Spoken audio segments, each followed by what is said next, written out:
एक समय की बात है, एक छोटे से झोपड़ी में जो जंगल के किनारे पर थी, वहाँ एक मुलायम गोल्डन रिट्रीवर नामक मैक्स और एक हंसती हुई बच्ची लिली रहती थी। मैक्स लिली का सबसे अच्छा दोस्त था और वे दोनों अपने बगीचे में सबसे रोमांचों का सामना करते थे। मैक्स को मुसीबत की खुशबू आती थी और एक धूपदार दोपहर जैसे ही हल्की हवा पत्तों को सरसराई, उसने हवा में कुछ अजीब सा महक महसूस किया।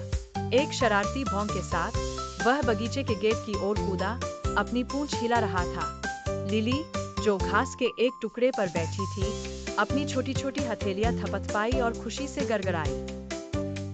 जब मैक्स ने अपनी नाक से दरवाजा आहिस्ता खोला, लिनल इसके पीछे रेंगते हुए आई। इसकी आंखें हैरत से खिली हुई थी।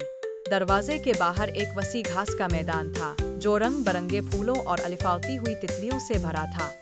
मैक्स आगे बढ़ा और लिनल को पीछे आने की तस्दीक की। वह उसे एक खास जगह पर ले गया, जो नदी के पास थी, जहां घास मुलायम थी और फूलों से मिठाई जैसी खुशबू आ रही थी।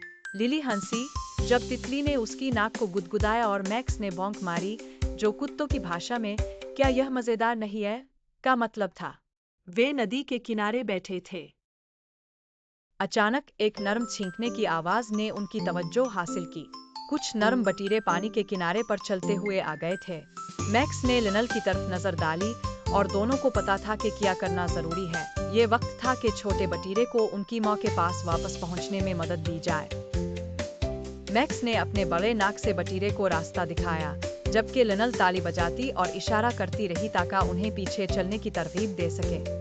मैक्स की नरम धकेलने और लिनल की खुशी से भरी आवाजों के साथ बटीरे अपनी परेशान माँ के साथ मिल गए। माँ ने शुक्रिया अदा किया। जैसे ही सूरज गुरूब होने लगा, उफुक पर सुनहरी रोशनी फैल गई। मैक्स और लिनल अपने घर की तरफ वापस रवाना हुए, थके हुए लेकिन खुश। उन्होंने दिन बचाया था और अपने यादों के खजाने में एक और शानदार मुहिम का इजाफा किया था। अपने छोटे से कटज में महफूज और आरामदेह, मैक्स और लिनल एक साथ गिले लगे अपने अगले मुहिम के ख्वाब देख रहे थे। उनके लिए हर दिन रोशन और पुरजोश था, हंसी, मोहब्बत और नए अजूबों के दरियाफ्त करने के वादे से भरा हुआ।